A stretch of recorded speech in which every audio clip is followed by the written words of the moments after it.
अशा परिस्थितीमध्ये पाळतपण करणं हे अवघड झालं. म्हणजे नाही आपल्याला हे जमणार नाही, एवढं पवित्र जीवन काय आपल्याच्याने जगणं होणार नाही. प्रामाणिकपणा चांगला असतो नाही का. किशोर कुमारची गाणी गायची ऑर्केस्ट्रामध्ये उभा राहून, बघा घुंगरू बांधलं मेरा नाची दिन, इकडे येऊन पण आज एखादी होवाने मला हे जमलं नाही हो, हे जमलं नाही. मग आम्ही ठरवलं की बाबा काहीतरी आपल्याला कुठंतरी एखादं चांगलं काम करता येईल तर पाहूया. परंतु एक असा प्रसंग आला की ज्यामुळं मी या ख्रिश्चन एकता मंच तयार करण्यासाठी मजबूर झालो. तो एक परमेश्वराने दिलेला मोठा धक्का होता.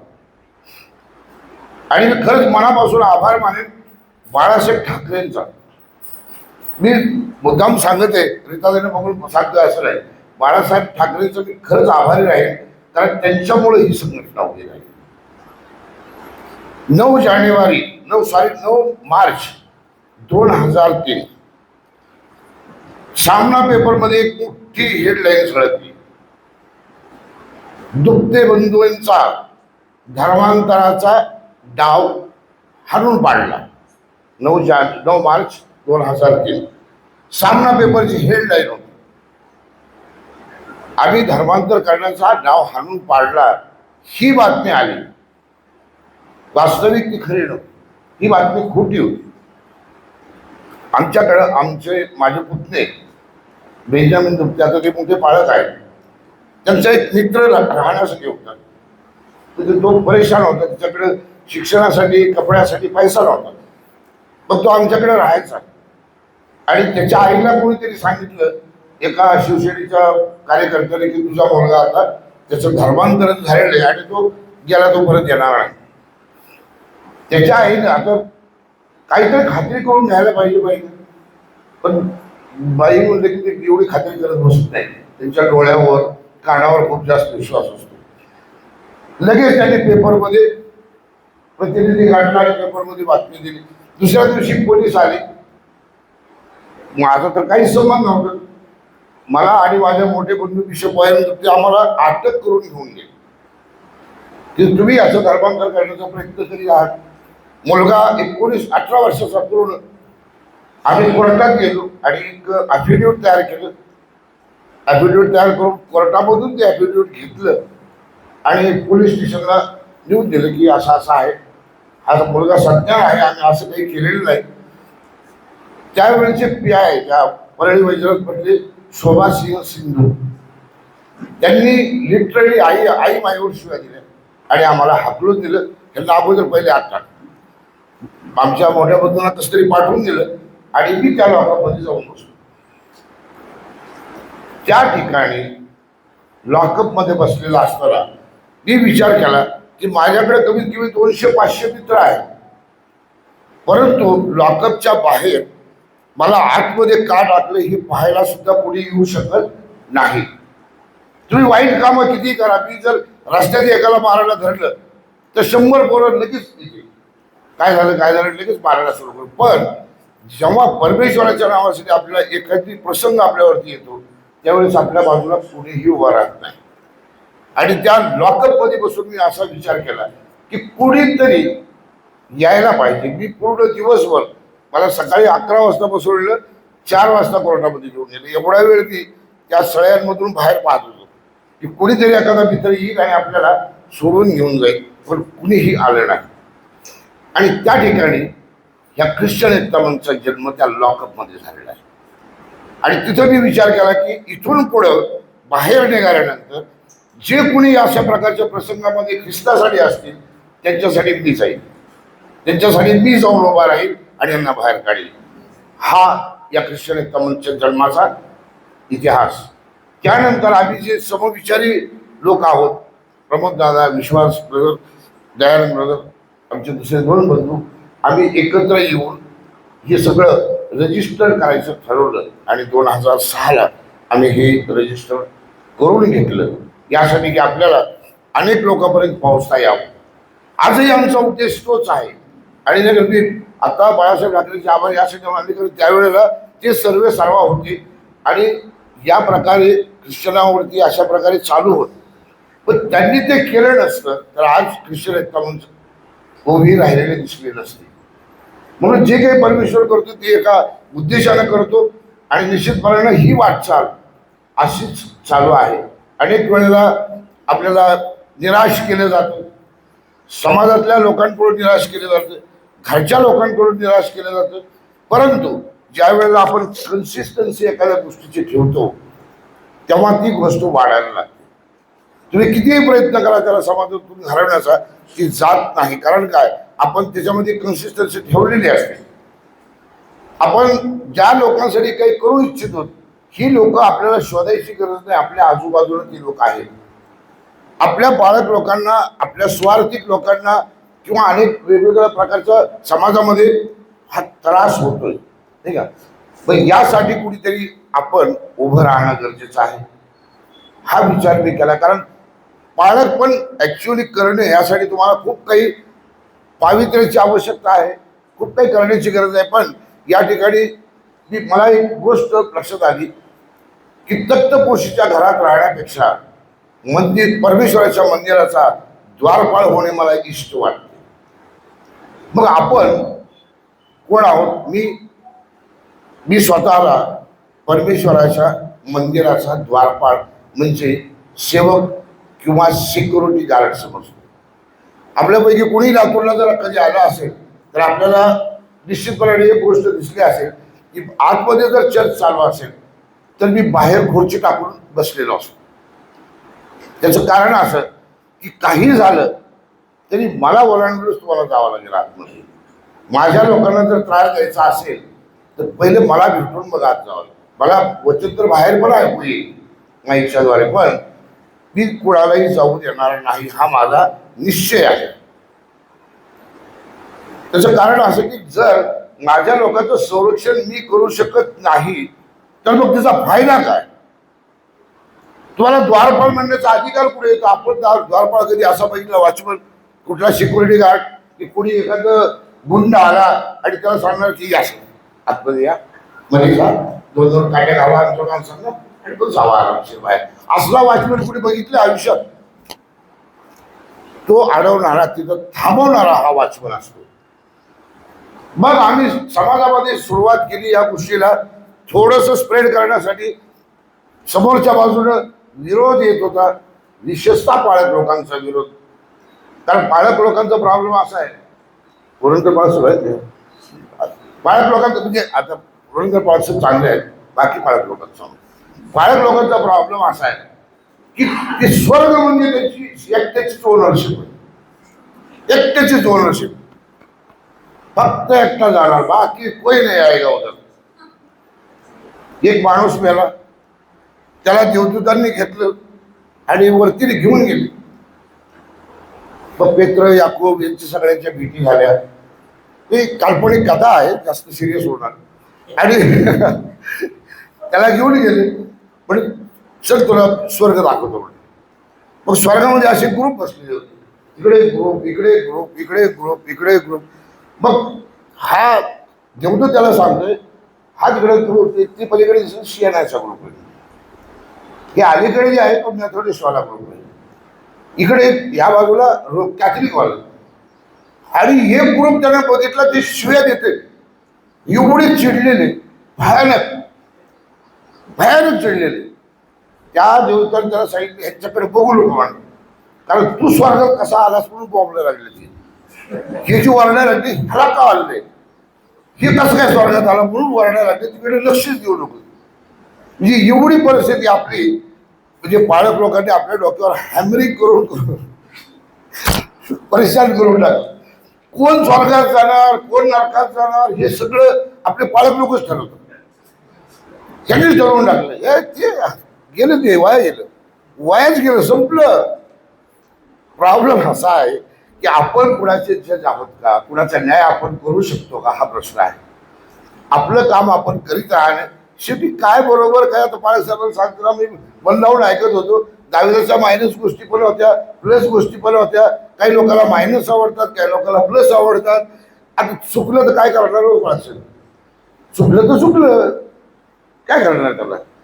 परंतु आपल्याला या लोकांना आपली सगळ्यात मोठी जबाबदारी जी आहे की आज समाजाचं संरक्षण मग आम्ही जो शोध घेत आहोत तो कुठल्या लोकांचा घेत आहोत मला अगदी क्लिअर कट सांगायचं आहे.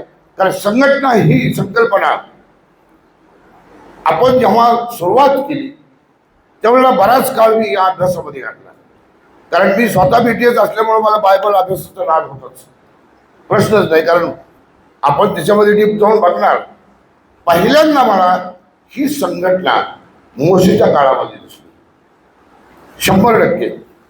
जेव्हा लोक त्या दास्यामध्ये होते, मिश्र लोकांच्या दास्यामध्ये होते, त्या ठिकाणी एक संघटना निर्माण झाली, खूप मोठी संघटना.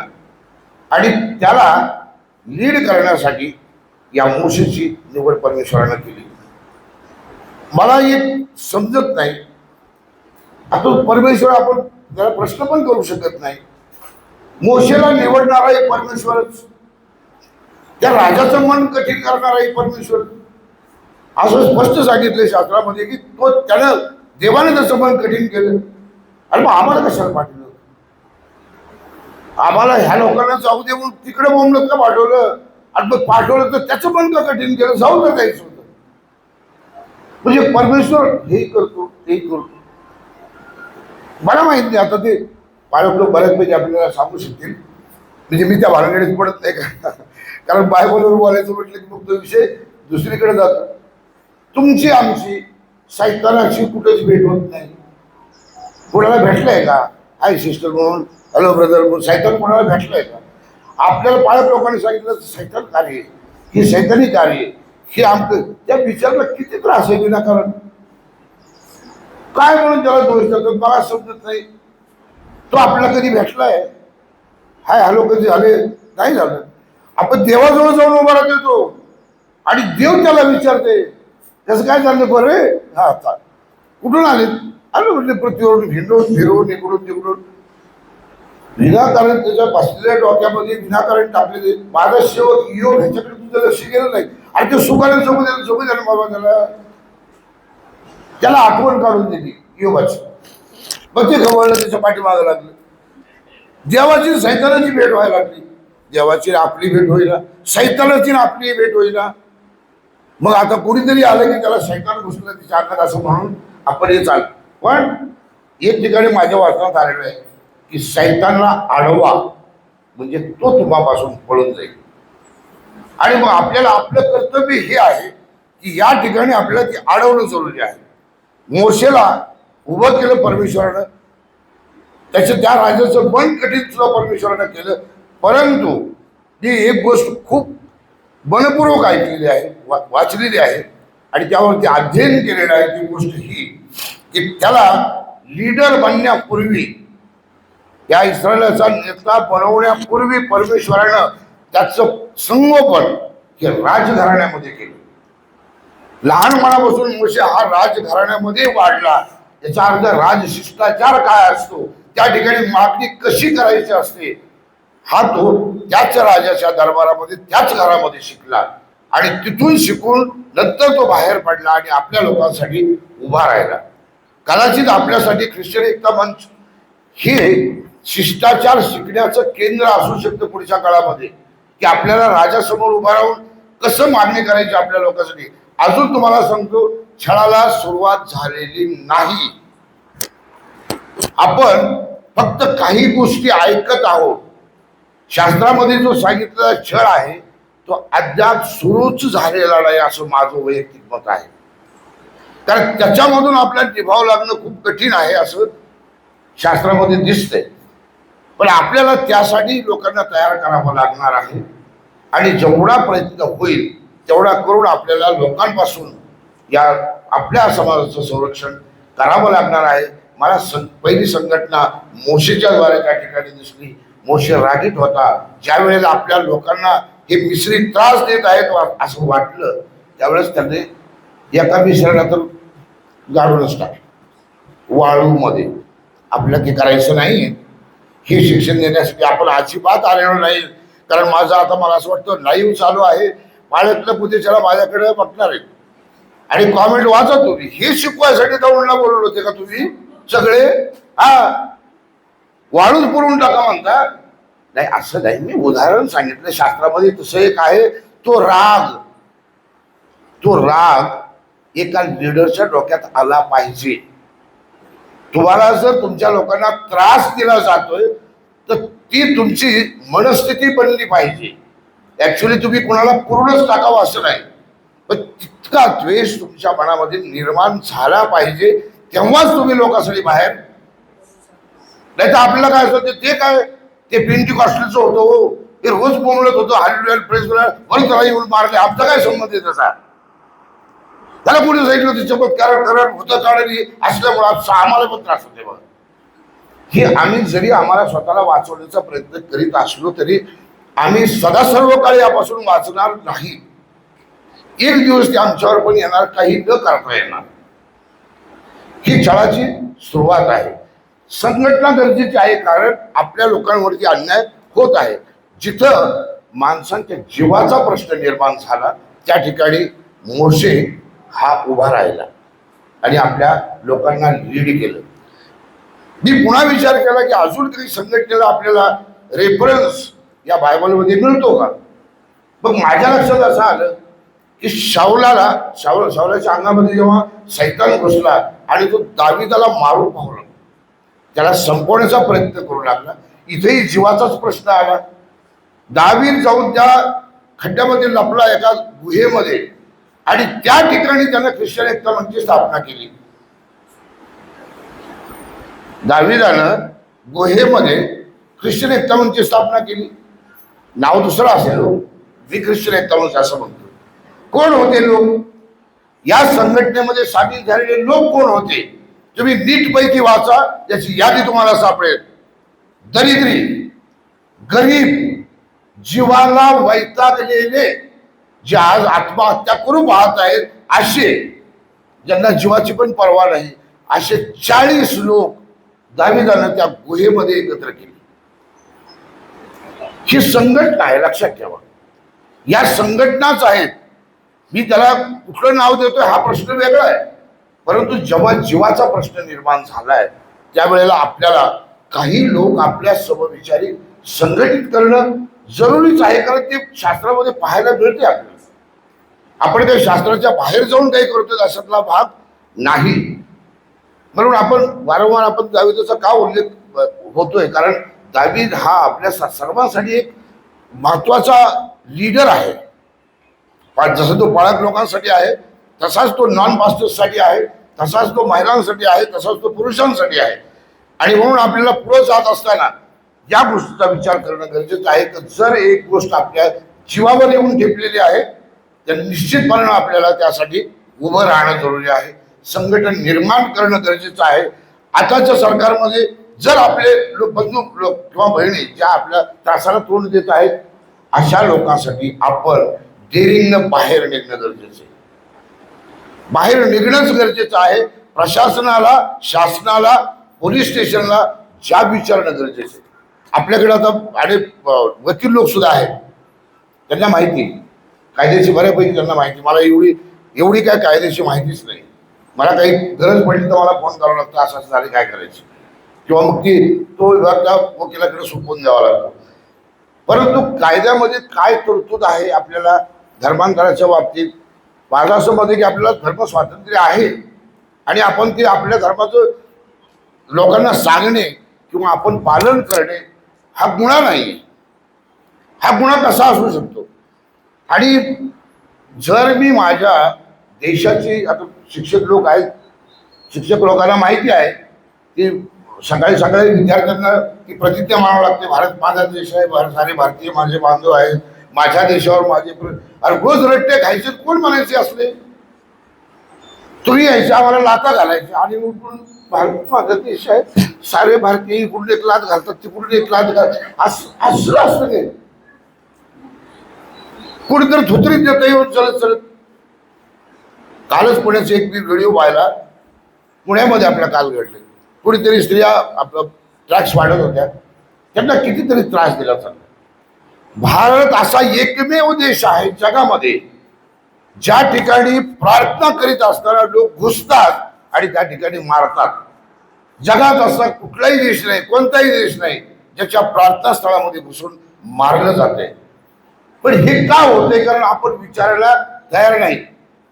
मी परवा एका ग्रुपमध्ये डिस्कशन करीत असताना एक उदाहरण सांगितलं होतं की आमच्याकडं तारण होतात, लोकांचे तारण होतात. तारण म्हणजे काय हो? तारण म्हणजे आम्ही एकेकाळी वाईट होतो, पापी होतो, आणि ते सोडून देऊन आम्ही येशू ख्रिस्ताचा स्वीकार करतो आणि तारणामध्ये येऊन आम्ही देवाच्या वचनाप्रमाणे चालण्याचा प्रयत्न केला. मग याचा अर्थ आम्हाला कधी भांडणं माहीत नव्हती का? आमच्या बापदादाला काही भांडणं माहीत असतील का? नाही, माहीत होते, पण आम्ही तो शांत झालो. बरं, असं तुम्हाला पुढे सांगितलंय शास्त्रात, यांनी तुतरी दिलं तरी तुम्ही गप्प बसा म्हणून. तो पण विपर्यास आहे की जो तुझ्या एका गालावर मारू पाहतो त्याच्यासमोर दुसराही गाल कर. त्याचा किती विपर्यास केलाय आपण नीटपणे वाचले का ते? ज्याने तुझ्या एका गालावर मारले असं नाही सांगितलं, जो मारू पाहतो, अजून मारलेलं नाही. जो मारू पाहतो त्याच्यासमोर दुसराही कर, म्हणजे ते लाजल जीवाला. त्याने लाज सोडली तर आपणही सोडावं लागेल ना. त्याने लाज सोडून दुसरे थोतरे दिले तर मग त्याला लाथाबुक्यानेच करावं लागेल कार्यक्रम. तसं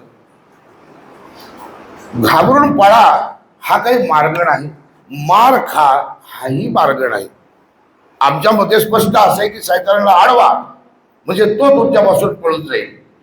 आणि साथ संगत आपल्या अशा लोकांची ठेवा जे आपल्या वेळेला आपली साथ देऊ शकतील.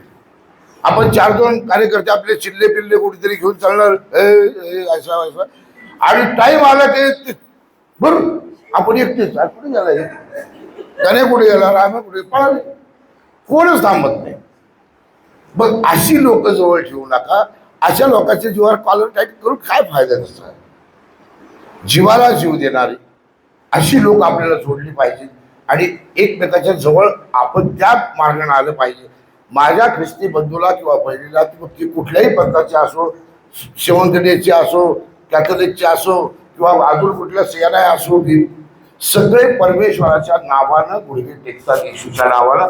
तर त्यांना ते गुडघे टेकून उठूपर्यंत कुणीही डिस्टर्ब करता कामा नये. ही जबाबदारी घेणं म्हणजे एका सिक्युरिटीची जबाबदारी आहे. म्हणून तुम्ही आम्ही कोण आहेत? मी नॅशनल प्रेसिडेंट नाहीये, मी नॅशनल सिक्युरिटी ऑफिसर आहे. माहिती तुम्हाला, पूर्ण देशाच्या लोकांची सिक्युरिटीची जबाबदारी माझ्याकडे. पद माझं मोठं नाहीये, पण मी तो विडा उचललाय. आणि तुम्हाला किती जणांना असं वाटतं की बीपीच्या अटॅकनं, शुगरच्या अटॅकनं मरण्यापेक्षा परमेश्वराच्या नावासाठी, परमेश्वराच्या लोकांचं रक्षण करण्यासाठी आपला जीव गेला तर बेहतर. कोण आठवण करणार तुमची? कुणीतरी एक होता, त्याला अटॅक आला आणि गेला, जेवण पूर्ण लागले. 15 मिनिटात लगेच पीटीची तयारी चालू करा. कोण विचारते तुम्हाला? 15 मिनिटात गेलं बरोबर, खायला बरोबर, समाज सुधारक पटकन हे उठून बसायचं, अजून लवकर पटकन पीटीत घाला आणि निवड घाला त्याला पटकन. ही परिस्थिती. म्हणून आपल्याला आपल्या बंधू बहिणीसाठी काय करता येईल आणि पुढं आपल्याला ह्या लोकांना घेऊन कसं जाता येईल हे बघणं जरुरी आहे. माझ्या लोकांना भक्ती करण्यासाठी तू जाऊ दे असं फारोला ठणकावून सांगणारा मोशे, त्याची आम्हाला गरज आहे. आज मी समाजामध्ये तो मोशे शोधित आहे, ज्याला तो राग आहे की माझ्या लोकांना हे माणसं त्रास देत आहेत. ज्या माणसाला तो संताप येतो तो मोशे मला पाहिजे. मला असे नेबळट मोशे नकोय, नेबळट मोशे नकोच आहेत मला. तुम्ही दाराच्या बाहेर येऊन लोकांचं संरक्षण करू शकता का? तरच ख्रिश्चन एक माणूस तुमच्यासाठी आहे. तुम्हाला भीती वाटती, घरी जाऊन बसा, अजिबात फॉर्म भरू नका. तुम्हाला थरथर कापते, अजिबात सामील होऊ नका.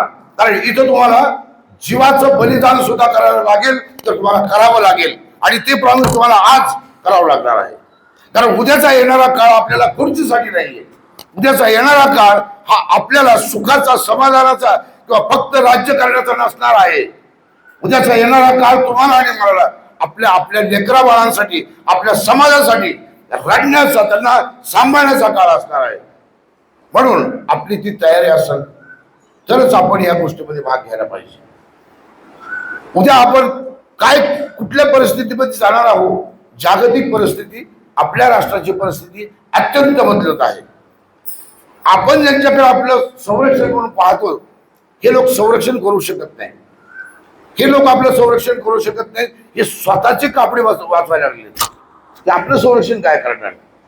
त्यामुळं परमेश्वराला शरण जाणे आणि त्याच्या लोकांच्या द्वारे लोकांच्या उद्धारासाठी किंवा त्यांच्या संरक्षणासाठी आपण सतत कार्यरत असणे ही सगळ्यात महत्वाची गोष्ट आहे. मला असं वाटतं की आपण सगळे त्या ध्यान पछाडलेले आहोत. आपण कोण आहोत हे परमेश्वरानं ठरवलेलं आहे, आपण नाही ठरवलेलं. आपण या ठिकाणी असावं, आपण या ठिकाणी मिटिंगला असावं आणि ख्रिश्चन एकता मंचच पदाधिकारी असावं हे परमेश्वरानं कधी काळीच लिहून ठेवलेलं. हे आज ठरत नाहीये, हे आज फक्त घडतंय, हे आज फक्त घडतंय. परंतु ह्या गोष्टी सगळ्या अगोदरच ठरलेल्या आहेत, परमेश्वराच्या मार्गाने त्या जात आहेत. प्रिय बंधूंनो आणि भगिनींनो, मला तुम्हाला सांगायचं आहे, समाजाला जर तुम्हाला प्रोटेक्शन द्यायचं असेल, नाटकं करू नका. समाजासमोर नाटकं उभे नका करू. त्यांना कुठेतरी काहीतरी मी तुला हे व्यासपीठ देतो, मी तुला ते व्यासपीठ देतो, तुला राजकारणातलं हे पद देतो. बंद करा हे सगळं. त्याचं कारण असं आहे की तुम्ही हे लोकांना आयुष्यात किती दिवस दाखवणार? तरुणींना तुम्ही गाण्याचा नाद लाव, तू महाराष्ट्रात पहिली कर, मी महाराष्ट्रात दुसरी, हे सगळे नाटकं आहे. हे सगळे नाटकं बंद झाले पाहिजेत. आज गंभीर होऊन एकमेकाला साथ देण्याची गरज आहे. आज तुम्हाला एक कार्यकर्ता भेटणार नाही. त्याचं कारण असं आहे की आज आम्ही आमच्या घरामध्ये जे भोगीत आहोत त्यातून आमची सुटका झाली पाहिजे. आज भगवा गमजा घातलेला जर एक माणूस चर्चच्या समोरून गेला, एक माणूस सिंगल, आतमधले 200 माणसं थरथर कापत आहेत. त्यांना भीती आहे की कोणत्या वेळेला काय होईल, काय होईल हे सांगता येत नाही. कधी हे लोक मध्ये घुसतील माहित नाही, कधी आपल्या लेकरांवरती हल्ला होईल हे सांगता येत नाही. त्यामुळं आपल्याला एकजूट होऊन बाकीची नाटकं नको आहेत आपल्याला. मी खरं सांगतो तुम्हाला प्रामाणिकपणे, माझी गोष्ट जरी आता नाही तुम्हाला पटली, तुम्ही घरी जाऊन विचार करा, या गोष्टीचा गांभीर्याने विचार करा. आज ती वेळ नाही, तुम्हाला ही करण्याची वेळ आज नाही. आज तुम्हाला जागं होण्याची आणि आपल्या समाजासाठी उभं राहण्याची गरज आहे. तुमच्या पालकांनी कितीही सांगू द्या, ते दुसऱ्या चर्च माझं चर्च नाही, आपल्या चर्चच्या बाहेर निघा, दुसऱ्या चर्चच्याही बाहेर निघा आणि सगळ्या चर्चचं संरक्षण करा. कारण हे सगळे देवाची लेकरं आहेत आणि यांच्या संरक्षणाची जबाबदारी आपल्या सगळ्यांवरती आहे. लिमिटेड विचार करू नका, छोटासा विचार करू नका, मोठा विचार करा. कारण परमेश्वरानं त्यासाठी आपल्याला इतक्या दुरून या ठिकाणी एकत्र केलेलं आहे की आपण या ठिकाणी कुठल्या तरी गोष्टीनं प्रेरित व्हावं. परमेश्वराच्या प्रेरणेने आपण या लोकांसाठी उभं राहावं ही परमेश्वराची इच्छा आहे. काय माहीत उद्या पुढच्या वेळेला आपल्याला अशा प्रकारचं अधिवेशन घेण्याचं स्वातंत्र्य असेल नसेल माहीत नाही. कसल्या प्रकारचे कायदे अंमलात येत आहेत आपल्याला काहीच माहीत नाही. आपल्याकडं ज्या गोष्टी आपण श्रद्धा म्हणून बाळगतो त्या गोष्टीला इकडं अंधश्रद्धा मानलं जातं. त्याच्या निर्मूलनासाठी कायदे बनवले जातात. आपल्याला कुठंतरी आपल्या विश्वासावरती ठाम राहणे गरजेचं आहे. ठीक आहे, मी ही गोष्ट करतोय, मी रोगासाठी प्रार्थना करणारच, पण ती पद्धतीने करा. एका जसा जसा विरोध वाढत जातोय तसा तसा आपल्या पालक लोकांना, अरे बापरे, फेसबुकवर बाप्तिस्मे ह्याला बुडवतोय, त्याला बुडवतोय, त्याला ही कशाला टाकताय दादा? तू काय गरज काय? तुम्ही कोणीतरी आजारी व्यक्ती बरा होतोय आहे ना, देवाला माहिती आहे आणि देव त्याच्या मार्गाने ते सांगेल सगळ्यांना. फेसबुक सगळं भरलंय त्याचं. हे आजारी बरा झाला, भूत पळालं, मला नाही भूत कधी दिसलं, पण भूत पळालं म्हणतात. ते भूत कुठं पळालं, काय पळालं? इथून पळालं तर कुठेतरी गेलंच असेल ना. असं थोडी की माझ्यातून निघालं हे एकदम रानात गेलं नाही. हे दुसरी वाडी शोधलंच ना, कुठंतरी दुसऱ्या वाडीमध्ये गेलं असेल बघा तिथं. अजून या गोष्टीमध्ये आपल्याला जास्त वेळ आणि जास्त बुद्धी खर्च न करता परमेश्वराच्या मार्गाने करणार आहे. आपण एक निमित्त मात्र आहोत. कोणी पालक आहे, कोणी स्वार्थिक आहे, कोणी उपदेशक आहे, कोणी संघटनेमध्ये काम करतोय. परमेश्वराचं काम आपल्या मेहरबानीवरती चालू नाही. आपली मेहरबानी नाही परमेश्वरावरती की आपण काम केलं तरच परमेश्वर काम करणार आहे, नाही तर नाही. आणि धोंडे ओरडतील म्हणून सांगितले, तुमची काय कथा आहे? तुम्ही नाही बोंबलले ना तर धोंडे ओरडतील. त्याने तेवढी पावर करून ठेवलेली आणि वरडायला लागले सध्या. हे धोंडे म्हणजे हे टीव्हीवर याच्यावर वर्णन चालू काय आपल्या एवढं जीव तोडून यायची गरज आहे. पण एक निश्चय या ठिकाणी आपला करणं गरजेचं आहे की मी माझ्या लोकांना समर्पित राहणार आहे. मी माझ्या लोकांसाठी उभा राहणार आहे, उभी राहणार आहे. तुम्हाला ह्या 2 बाया याच्यातल्या सोडा बाहेर भांडणारा, 2च बाया बाहेर सोडा तुम्ही, मजा बघा काय काय तो व्हॉल्यूम असतो, काय तो आवाज असतो आणि काय त्याची मजा असते. अहो मजा असते ते. पण इकडं काम जरा थोडं कामाला वगैरे म्हटलं, जरा कुणाला तरी जाऊन बोला म्हणलं की नाही, मग शिष्टाचार सुरू होतो. नाही आम्ही जाऊ शकत नाही तिथे, कारण आम्हाला शोभणार नाही. आज तिथे काल नळावर भांडली त्यावेळेस शोभलं ते, तिच्याजवळून मारलं त्यावेळेस तिला शोभलं, पण आता नाही शोभत. शिष्टाचाराला एक लक्षात घ्या, आपण आपल्याकडे एक पॉवर परमेश्वराने दिलेली, ताकद दिलेली, आणि ह्या ताकदीचा उपयोग आपल्याला आपल्या लोकांसाठी करायचा आहे, आपल्या लोकांवरती नाही. काही काही संघटना निर्माण झाल्या. संघटना सुरू झाली की लेटर पॅडवरती पहिलं लेटर आमच्या बिशपला तुमच्या आमच्या भ्रष्टाचार मी काढतो. पहिली धमकी आपल्याच माणसाला, पालकाला तुम्ही असं असं करायला लागलं, पालकाला नोटीस. ही संघटना, अरे दादा तुला संघटना यासाठी खोललीस की तू तुझ्या लोकांचं संरक्षण करावं, तुझ्याच लोकांच्या गच्चीला धरून बाहेर काढायला थोडी. असेल काही चूक त्याची, त्याला बंधू म्हणून प्रेमानं सांगा, मंडळी पुढे आणून सांगा, आणि त्यावरही तो नाही ऐकला तर तुम्हाला परदेशी होऊ काय करायचं घेणे आपल्याला. आणि सगळ्यात महत्वाची गोष्ट होती, मी माझ्या घरामध्ये 7 पाळत आहे, माझ्या स्वतःच्या घरामध्ये 7 पाळत. त्यामुळं मला एक आदरयुक्त भीती आहे की अशी की मी पाळक लोकांच्या नादालाच लागत नाही. खरं सांगतो, मी पाळक लोकांच्या नादाला लागत नाही. कारण ते कितीही लहान असले आणि कितीही मोठे असले तरी देवाचे अभिषिक्त आणि त्यांना देवानं बोलवलेले त्या कामासाठी. मी 2 गोष्टीच्या कधीच भांडणच पडत नाही, तुम्हाला खरं सांगतो. म्हणजे जोक पण नाही झालं, पाळक लोकांच्या नादाला लागत नाही.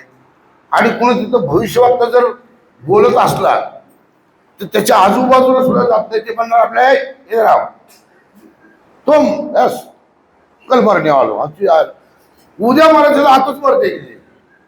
त्याच्यामुळे तर भविष्यवक्त्याच्या एक नादाला लागायचं नाही, कधीच नाही लागायचं. आणि आपलं पाळक लोकांचा आदर ठेवायचा आणि जय हिंद जय महाराष्ट्रावरून पुढे निघायचं. कारण काय, परमेश्वराच्या ते बुबळासारखे आपल्याला ते लुंगे सुगे दिसतील जरूर, पण ती असणार नाही. आपल्याला चिल्लर वाटतील खरे, पण ते चिल्लर असणार नाही. कारण ते देवाचे अभिषिक्त आहेत आणि आपल्यासाठी परमेश्वराने त्यांना उभं केलेलं आहे. आणि दावीद इतका पापी असताना सुद्धा परमेश्वराच्या हृदयाच्या जवळ आहे. कोण परमेश्वराच्या किती जवळ आपल्याला काय माहिती, आपण कोणाचा अंदाज नाही लावू शकत. त्यामुळं देवभक्तापासून तर दूरच पळायचं. बाबा डोक्याला ताण नको, त्याला त्रासही देणं नको, त्याच्या विरोधात काही बोलू नये. हा आपल्या जनरल माणसं इकडे तिकडे बघायचे, चापडबुक्की गेली आपली निघाली, ही गोष्ट वेगळी झाली. तर म्हणजे आपल्याला त्यामध्ये एवढी शिक्षा काही होणार नाही. म्हणून आपल्याला एक गोष्ट निश्चितपणाने या मीटिंगमधून घेऊन जाणं गरजेचं आहे की काहीतरी पुढच्या काळामध्ये येत आहे.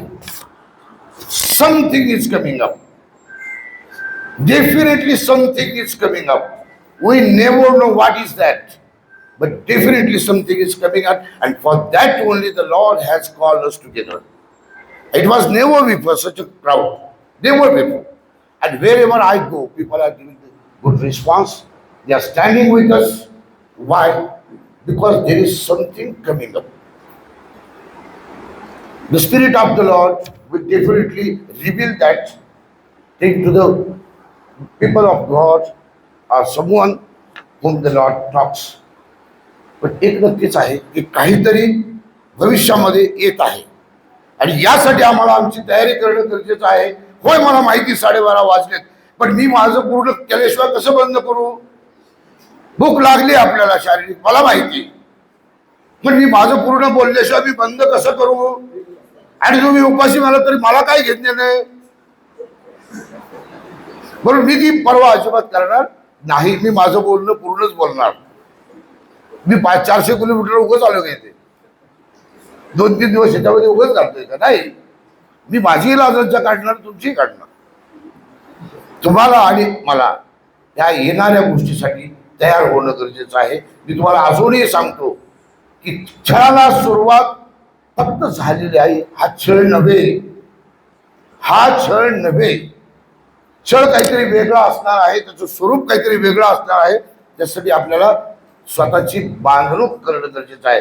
मग मी कुठल्या पक्षाचा आहे तर पक्षाचं तर बोलूच नका, पक्षाचं तर बोलूच नका. कारण काय पक्ष, कुणाचे पक्ष?